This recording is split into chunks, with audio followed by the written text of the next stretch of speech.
반갑습니다. 산골의 아침입니다. 오늘 말씀은 요한계시록 18장 3절 말씀입니다. 그 음행의 진노의 포도주로 말미암아 만국이 무너졌으며 또 땅의 왕들이 그와 더불어 음행하였으며 땅의 상인들도 그 사치의 세력으로 치부하였도다 하더라. 아멘.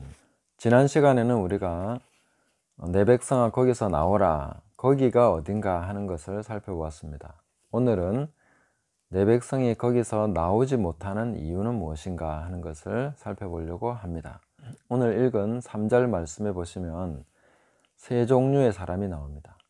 만국이라고 되어 있는 사람들과 그 다음에 왕들, 그 다음에 땅의 상인들, 이 세 부류의 사람이 나오는데, 이 사람들이 바로 음녀와 더불어 굉장히 많은 것을 향유하고 있기 때문에 그 안에서 헤어나지 못하고 있다 하는 것을 볼 수가 있습니다.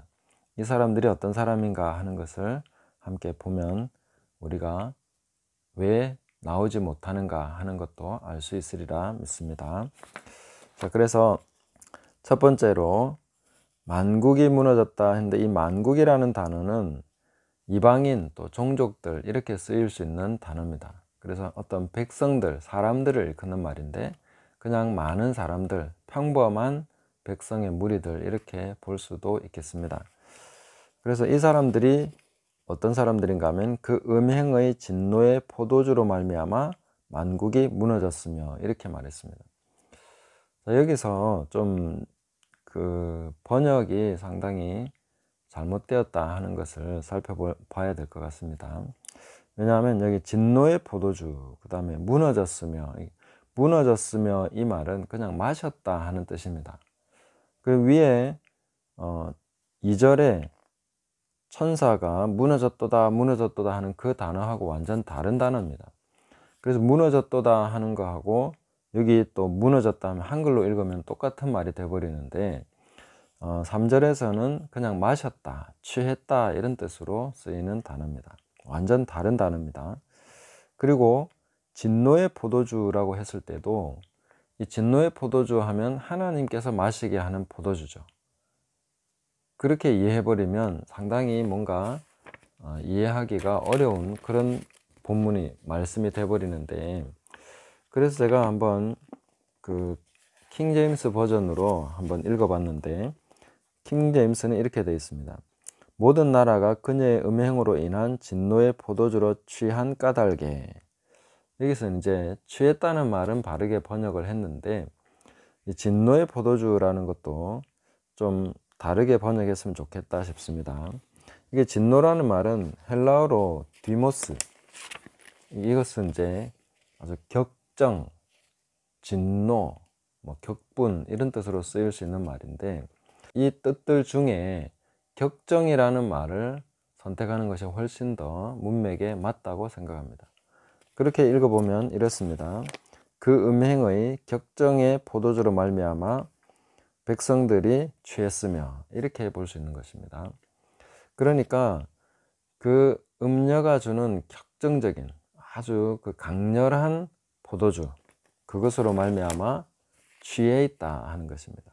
그래서 취했다는 말은 어떻게 볼 수 있습니까? 중독돼 있고 계속해서 습관적으로 마시게 되고 그 강렬한 격정에 끌려서 그 안에서 살아가고 있다 하는 것을 볼 수가 있습니다. 우리가 타락한 종교 안에서 가지게 되는 이러한 것은 일종의 관성, 그리고 중독성 이런 거라고 볼 수가 있습니다.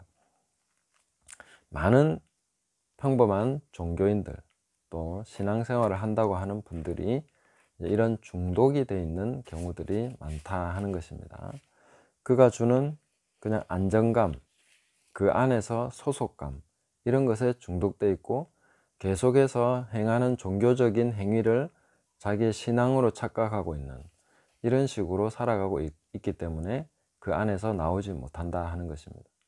하나님께서는 아브라함에게 너의 본토 친척 아비집을 떠나서 내가 내게 지시할 땅으로 가라, 이렇게 말씀하셨습니다. 그 말은 본토 친척 아비집이 주는 그 평안, 그 소속이 주는 안전함, 그게 주는 많은 향유할 수 있는 어떤 그런 정서적인 것들과 이익들과 이런 것들을 떠나라는 거죠. 그 말은 곧 하나님만 의지하고 내가 너에게 지시할 것이니까 나만 바라보고 떠나라, 이렇게 말씀하신 것입니다. 그래서 떠나지 못하는 것은 그 종교적 관성, 그 안에 있는 중독성, 그런 안정감을 벗어나지 못하는 그 두려움, 이런 것 때문에 그 안에서 떠나지 못하고 있다, 이렇게 볼 수가 있는 것입니다. 많은 대다수의 사람들이 그런 입장에서 떠나지 못한다 하는 것을 우리가 알 수 있겠습니다. 그래서 유다서 10절 말씀을 보시면 이런 말씀이 나옵니다.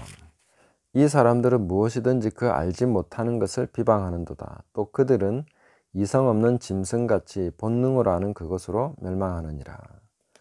네, 본능으로 아는 그것으로 멸망하느니라. 뭔가 이성적으로 생각을 하면 알 수 있는 것인데, 그 종교에 젖어서 그 스스로 어느 정도는 인지하고 있지만 이게 아니다, 이건 아닐 거다 하는 생각은 하고 있지만, 그러나 그냥 주저앉아 있는 그런 상태에서 멸망하게 된다 하는 것을 말해주고 있는 것입니다. 그래서 진실한 하나님의 백성은 그러한 거짓된 소속감과 관성과 중독에 매여 있어서는 안 되겠다 하는 것입니다. 무조건 제가 교회를 떠나라 이렇게 말씀드리는 것은 아닙니다. 그 안에서라도 분별을 하시라는 것이죠. 4대 교회와 같이 교회가 뭐 다 죽었다라고 생각하더라도 그 안에 흰옷을 입고 그 깨끗하게, 그 정결하게 자격 있는 그런 사람들이 분명히 있었습니다. 합당한 사람들이 있다는 것입니다. 그런 사람이 되라고 말씀드리는 것입니다. 두 번째는 우리가 또 땅의 왕들이 그와 더불어 음행하였으며, 네, 왕들이 나옵니다. 왕들, 권세 있는 자들, 다스리는 자들, 뭔가 기득권을 가진 자들, 이런 사람들은 어떤 것이 필요합니까? 정당성이 필요합니다. 타락한 종교는 왕권에 정당성을 줍니다. 그래서 중세시대에 우리가 중세사를 공부해 보면 왕권 신수설 이런 얘기가 나옵니다. 왕들이 필요한 것은 정당성, 명분, 그런 것입니다. 그래서 왕이 하나님이 세운 사람이다, 하나님께서 왕권을 세우신다, 이런 식으로 그것을 종교로부터 그 당위성을 얻어서 통치하는 것입니다. 이것을 직접적인 음행이라 이렇게 표현을 해주고 있습니다. 우리 모두는 다 왕은 아니지만 부분적으로는 다 왕 노릇을 하려고 하는 경향을 가지고 있습니다. 누구나 자기보다 약한 상대, 뭔가 자기 마음대로 할 수 있는 상황 속에서는 왕 노릇 하려고 합니다. 그래서 그런 모든 것에 대한 정당성을 어디로부터 얻는가? 종교로부터 얻으려고 하는 것이 바로 음녀와 음행하는 것이다 하는 것입니다. 교회 안에서라면 이런 것은 직분을 통해서 오는 어떤 정당성, 내가 어떤 직분을 가졌기 때문에 어떤 신앙 수준이 됐다라고 생각하는 것이나 어떤 사람들에게 인정받을 수 있다라고 보는 그런 내용들인 것입니다. 장로기 때문에, 권사기 때문에 인정받을 수 있는 그런 것 때문에 나오지 못하는 것, 그걸 버리지 못하는 것이죠. 그런 것 때문에 매여 있게 됩니다. 목사라는 것 때문에 매이게 되는 것이죠.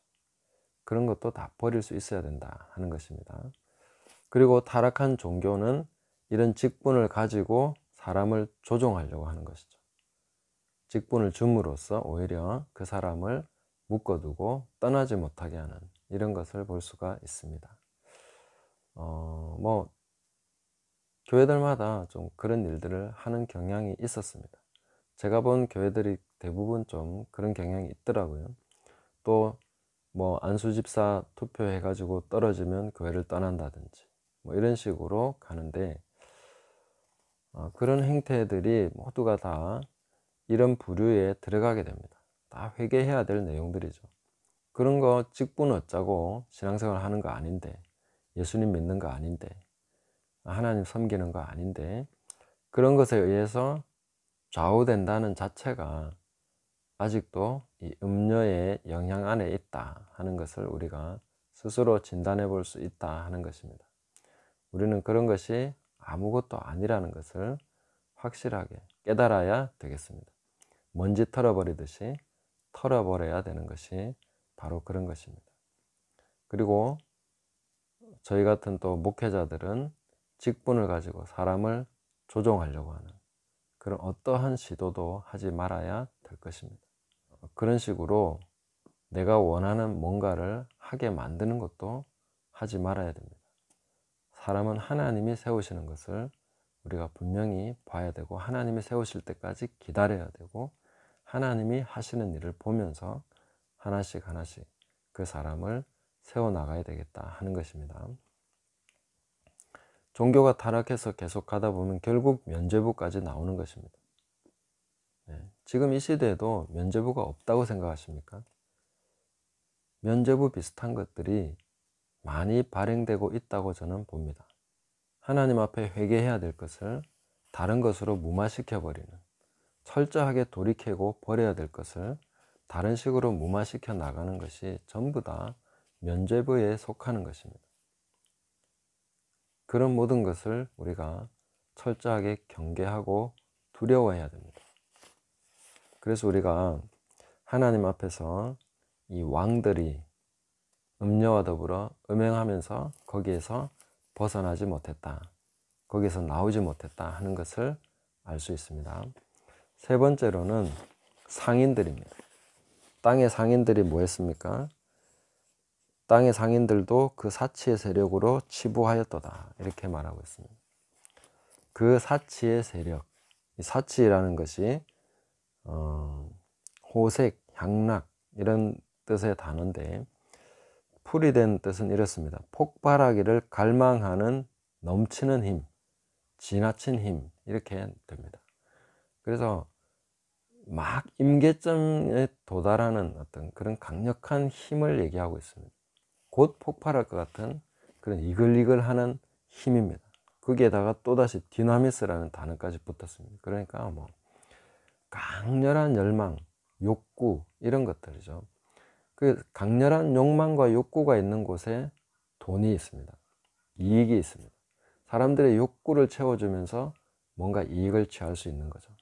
먹고 싶은 욕구, 자고 싶은 욕구, 뭐 다른 거 하고 싶은 욕구, 뭔가 풀고 싶은 욕구, 이런 것들을 채워주면서 돈을 벌게 되는 거죠. 그게 상인들입니다. 사람들이 좋아하는 것을 주고 자기는 이득을 취하는 것이죠. 그런데 우리가 이익이라고 할 때에 꼭 돈만이 이익은 아닙니다. 다른 많은 것도 이익에 속하는 것들이 있습니다. 그래서 나는 돈을 밝히지 않는다 해서 상인의 부류에 들어가지 않는다고 생각하시면 안 되겠죠. 우리가 얻을 수 있는 이익은 굉장히 많습니다. 뭐 육체적으로, 정서적으로, 사회적으로, 아니면 뭐 어떤 욕구에, 내 개인적인 욕구에 대해서나 이런 것이 다 이익에 속하는 거기 때문에 그런 것들을 철저하게 살펴야 되겠다는 것입니다. 그 이익의 다양한 측면을 보면 뭐 첫째로는 경제적 이익을 볼 수 있습니다. 돈을 벌기 위해서, 돈을 목적으로 뭐 신앙생활, 종교생활을 하는 분들이 종종 있죠. 물론 이익이라는 것은 사실 파생되어 나올 수 있기 때문에 교회 다니면서 뭐 경제적 이익을 얻게 되었다고 해서 그것을 막 죄악이라고 생각할 필요는 없습니다. 그것을 목적하지 않았는데 하나님께서 그런 모든 과정들을 통해서 경제적 이익이나 사회적 이익이나 이런 것들을 하나님이 챙겨주시면 괜찮습니다. 그러나 그것을 목표로 해서, 그것을 정조준해서 하는 그 자체가 악하다는 것이죠. 그렇기 때문에 거기에 매여서 나오지 못하게 되는 이런 상황, 얽매이게 되는 상황이 우리가 경계해야 되는 것이고 분별해야 되는 것이다, 이렇게 보시면 되겠습니다. 그래서 경제적인 측면과 또 이제 마음의 평안을 얻으려고 하는 정서적인 측면에서 신앙생활을 하는 사람들이 있습니다. 저는 뭐 불신자나 완전 초신자가 이런 얘기하면 수긍을 합니다. 뭐 우리 신앙생활 하는 거 다 마음 편하자고 하는 거 아닙니까? 이렇게 얘기하면 네, 뭐 그런 면이 있죠. 이렇게 인정할 수 있습니다. 그러나 신앙생활 오래 하고 이해할 만한 사람이 그런 얘기 한다면은 그건 아니죠. 분명히 그것은 목표가 돼서는 안 됩니다. 그거는 아주 부수적인 것이고 사실은 오히려 정서적인 눌림이나 고통이나 굉장히 괴로운 것도 신앙 안에서는 우리가 감내하면서 가야 되는 것이죠. 십자가 지고 가야 되는 거죠. 그렇지 않습니까? 사도 바울은 내가 날마다 중노라 하고 내가 교회를 위해 생각하면 눌린다고 했습니다. 자기 마음의 눌림과 또 동족들을 생각하면 차라리 내가 하나님에게서 주님에게서 끊어질지라도 원하는 바다 할 정도로 심한 마음의 고통과 부담과 그 눌림과 이런 걱정과 염려와 이런 것들을 가지고 있었습니다. 그 신앙생활 안에서 우리는 그런 것들이 깊어져 갈수록 점점 더 하나님과의 관계가 깊어져 갈수록 하나님의 고통까지도 우리가 함께 하게 되는 것입니다. 늘 즐겁다. 어린아이들은 그렇게 늘 위로해주고 축복해주고 그런 거 좋아하죠. 저는 그런 것도 좋은 신앙생활의 중요한 측면이라고 생각합니다. 그러나 그것이 목표가 되는 건 아니다 하는 것이죠. 그것을 목적으로 하면 이익을 취하는 사람이 되는 것이죠. 그리고 뭐 사람 좋아서 사람 만나려고 오는 거, 그런 것도 이익의 재료라고 볼 수 있죠. 또 정치적인 목적으로 오는 거, 정치인들 또 큰 교회 다니게 되죠. 도덕적인 인정, 교회에서 어떤 직분을 갖거나 신앙생활을 하는 것을 내세울 때 도덕적으로 인정받는 것. 지금은 사실 많이 사회적으로 인식이 안 좋아진 부분이 있기 때문에 이런 면은 좀 약화됐다 볼 수 있습니다. 또 하나는 신분 상승입니다. 사회적으로는 신분 상승하기 어렵죠. 그러나 교회에서는 집사가 되고 뭐 이렇게 일종의 신분 상승 효과 이런 것들을 사실상 누리게 되는 것도 있습니다. 뭐 여전도 회장이 된다든지 무슨 임원이 된다든지 뭐 이런 식으로 하면서 사회에서는 잘 하지 못했던 그런 것들을 교회 안에서 하게 되면서 이런 것들을 위해서 또 신앙생활하는 그런 사람들이 있게 되는 거죠. 제가 참 슬퍼했던 것이 또 이런 것입니다. 어떤 훈련을 받고 뭐 과정을 수료하면은 학사모를 씌워주면서 수료식을 하는 이런 거. 이런 걸 왜 교회 안에서 해야 되는가? 굉장히 마음이 아픈 내용들이죠. 그 다음에 또 뭔가 자랑하기 위해서, 행세를 하기 위해서 그렇게 교회에 나오는 분들도 있습니다. 뭐 초신자고 아무것도 모른다면 그런 것도 받아들일 수 있겠죠. 그렇지만 그것이 목표가 되면 그것만을 위해서 교회에 나오는 건 아니죠.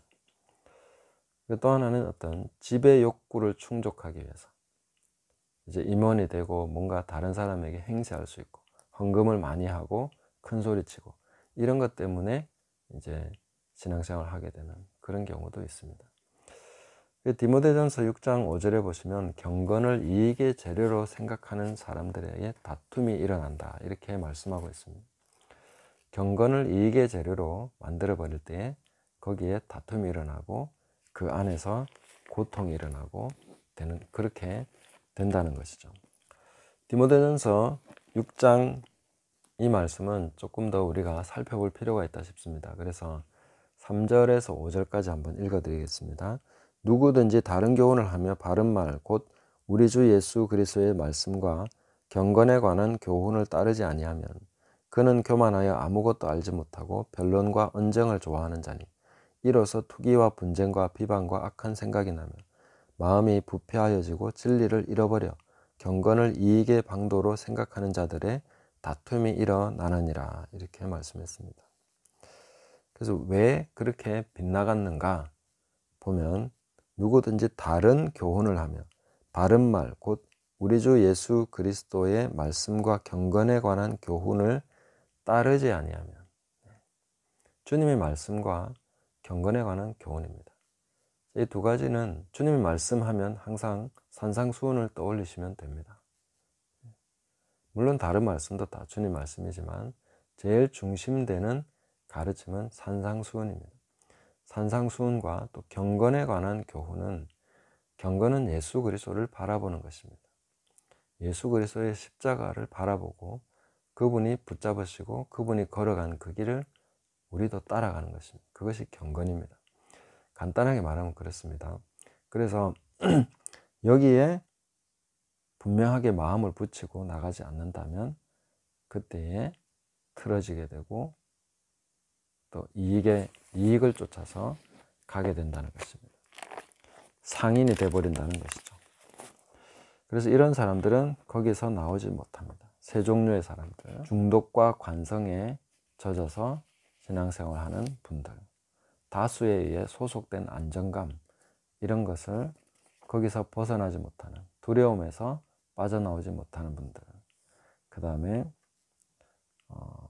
정당성, 신앙이라는 형식과 틀이 주는 정당성을 포기하지 못하는 사람들, 이런 사람들도 벗어나지 못합니다.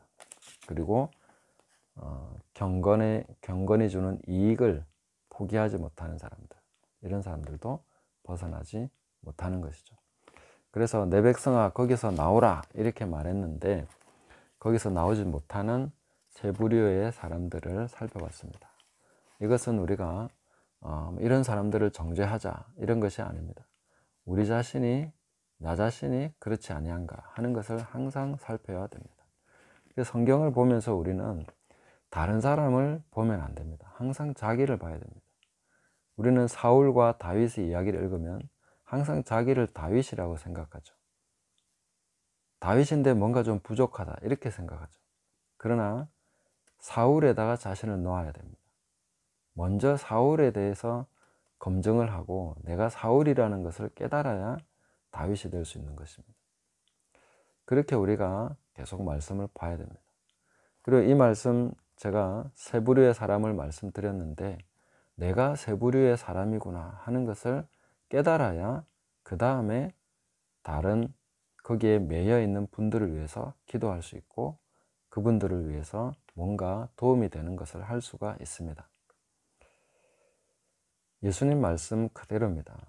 먼저 내 눈에 들보를 빼라. 그 후에야 밝히 보고 형제의 눈에서 티를 빼리라.